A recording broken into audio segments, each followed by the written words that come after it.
और शुरुआत कर रहे हैं बड़ी खबर के साथ। बिलासपुर से बड़ी खबर, जहां दुष्कर्म पीड़िता की मां के खिलाफ एफआईआर मामले में बड़ी कार्रवाई हुई है। लापरवाही बरतने पर तत्कालीन टीआई कृष्णकांत सिंह निलंबित कर दिए गए हैं। एसडीओपी सिद्धार्थ बघेल को भी नोटिस जारी कर दिया गया। जांच कमेटी की रिपोर्ट के आधार पर यह कार्रवाई की गई है। दुष्कर्म पीड़िता की मां को कोर्ट से जमानत मिली है, तो जांच कमेटी की रिपोर्ट के आधार पर आगे कार्रवाई की गई और दुष्कर्म पीड़िता की मां को कोर्ट से जमानत मिली है, तो लापरवाह टीआई को सस्पेंड कर दिया गया। एसडीओपी सिद्धार्थ बघेल को नोटिस जारी कर दिया गया है। वहीं रेप पीड़िता की मां के खिलाफ एफआईआर का ये मामला है और ये मामला लगातार तूल पकड़ता हुआ नजर आ रहा है।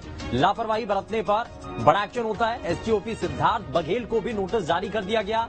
जांच कमेटी की रिपोर्ट के आधार पर इस दौरान कार्रवाई हुई है। दुष्कर्म पीड़िता की मां को कोर्ट से जमानत मिली है। दुष्कर्म पीड़िता की मां के खिलाफ एफआईआर मामले में बड़ी कार्रवाई हुई है। लापरवाही बरतने पर तत्कालीन टीआई कृष्णकांत सिंह को उनके ऊपर कार्रवाई होती है और दरअसल रेप पीड़िता की मां के खिलाफ एफआईआर से जुड़ा यह मामला सामने आता है और टीआई पर इस मामले में गाज गिरी है।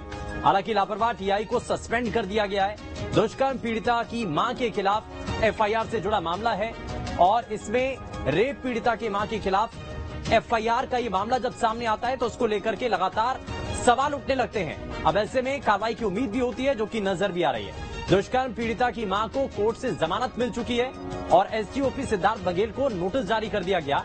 रेप पीड़िता की मां के खिलाफ एफआईआर से जुड़ा मामला, लापरवाही बरतने पर तत्कालीन टीआई कृष्णकांत सिंह को सस्पेंड कर दिया गया है। एसडीओपी सिद्धार्थ बघेल को नोटिस जारी कर दिया गया है। जांच कमेटी की रिपोर्ट के आधार पर यह कार्रवाई की गई है।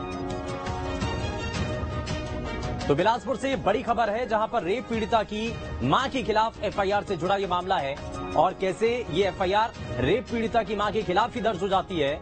इसमें टीआई और एसडीओपी को लेकर के सवाल उठ रहे थे। टीआई के ऊपर कार्रवाई होती है, सस्पेंड कर दिया जाता है। वहीं एसडीओपी को लेकर के भी इस मामले में जानकारी ली जाती है। दुष्कर्म पीड़िता की मां के खिलाफ एफआईआर करने मामले को लेकर के बड़ी कार्रवाई हुई है। टीआई कृष्णकांत सिंह को निलंबित कर दिया गया है और एसडीओपी सिद्धार्थ बघेल को नोटिस जारी कर दिया गया है। जांच कमेटी की रिपोर्ट के आधार पर यह कार्रवाई की गई है। दुष्कर्म पीड़िता की मां को कोर्ट से जमानत मिली है और ये जो पूरा मामला है, दरअसल रेप पीड़िता की मां के खिलाफ जब एफआईआर से जुड़ा ये मामला सामने आता है तो तत्कालीन टीआई कृष्णकांत सिंह को निलंबित कर दिया जाता है। लापरवाही मामले को लेकर के ये एक्शन होता है और जांच कमेटी की रिपोर्ट के आधार पर यह कार्रवाई नजर आती है। और अब सवाल ये उठ रहे हैं कि आखिर अब जो रेप पीड़िता है, क्या उसको भी इंसाफ मिलेगा? लेकिन दुष्कर्म पीड़िता की मां के खिलाफ एफआईआर का जब ये मामला सामने आता है तो बहुत सारे मामले इसके पीछे रह जाते हैं। सवाल ये उठता है कि क्या सबसे पहले रेप पीड़िता की मां को इंसाफ मिलना चाहिए, उसके बाद कहीं जाकर के रेप पीड़िता को इंसाफ मिलेगा? क्योंकि शुरुआत में जब इस लड़ाई को लड़ने के लिए रेप पीड़िता की मां सामने आती है, एफआईआर का मामला सामने आ जाता है। दुष्कर्म पीड़िता की मां के खिलाफ एफआईआर मामले में बड़ी कार्रवाई हुई है। लापरवाही बरतने पर तत्कालीन टीआई कृष्णकांत सिंह को निलंबित कर दिया गया। एसडीओपी सिद्धार्थ बघेल को नोटिस जारी कर दिया गया। जांच कमेटी की रिपोर्ट के आधार पर फिलहाल ये कार्रवाई की गई है और इस कार्रवाई को लेकर के अब आगे आने वाले समय के अंदर नजर बनी हुई है कि क्या आगे भी कोई बड़ा एक्शन होगा, रेप पीड़िता को क्या इंसाफ मिल पाएगा। लापरवाही बरतने पर तत्कालीन टीआई फिलहाल निलंबित कर दिया गया। एसडीओपी सिद्धार्थ बघेल को भी नोटिस जारी कर दिया गया, लेकिन जांच कमेटी की रिपोर्ट के आधार पर ये इस बीच कार्रवाई की जाती है। जांच कमेटी इस पर तय की जाती है। जांच कमेटी की रिपोर्ट इसमें सामने आती है और इसी रिपोर्ट के आधार पर ये बड़ी कार्रवाई होती है। रोशन हमारे सहयोगी ज्यादा जानकारी के साथ सीधे जुड़ चुके हैं। रोशन का जरा रुख कर लेते हैं। रोशन, इसमें लापरवाही का मामला, टीआई को निलंबित कर दिया गया, जांच कमेटी की रिपोर्ट के आधार पर कार्रवाई की गई है, आगे उम्मीद भी है इंसाफ मिलेगा।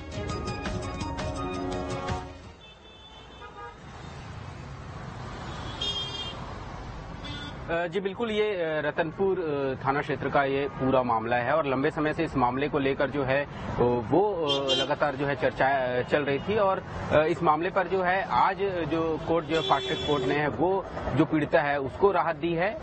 मामला जो है वो 19 मई का है, जहां जो पीड़िता को जो है पास्को एक्ट के तहत जो है वो गिरफ्तार कर जेल भेज दिया गया था, जिसके बाद पूरा जो मामला है वो तूल पकड़ता गया है। जिसके बाद जो है एक दिन के लिए नजरबंदी किया गया था और इस पूरे मामले को लेकर जो है मामला बढ़ता देख जो एसपी ने इस पूरे मामले की जांच के लिए एक टीम भी गठित की थी और आज जो टीम जो है वो 7 दिन के भीतर उनको जवाब देना था और टीम जो है वो अपनी पूरी जो जवाब है वो एसपी को सौंपती है और जो एसपी के द्वारा जो है इसे कोर्ट में जो है जांच रिपोर्ट पेश किया गया था, जिसमें जो है पीड़िता को जो है वो राहत मिल गई है। कुल मिलाकर जो लंबे समय से जो इस मामले को लेकर जो चल रही थी माहौल जो बना हुआ था, वो कहीं ना कहीं जो पीड़िता को फिलहाल इसमें राहत मिलता नजर आ रहा है। हालांकि न्याय जो है, न्याय के लिए अभी थोड़ा सा इंतजार और करना पड़ेगा, क्योंकि आने जो कोर्ट का जो है फिलहाल जो न्याय को लेकर जो पीड़िता को जो है वो अभी कुछ समय लग सकता है। जी, जांच कमेटी की रिपोर्ट सामने आई है और इसमें अब फिलहाल एक्शन होता हुआ नजर आ रहा है। बहुत शुक्रिया रोशन इस पर जानकारी देने के लिए।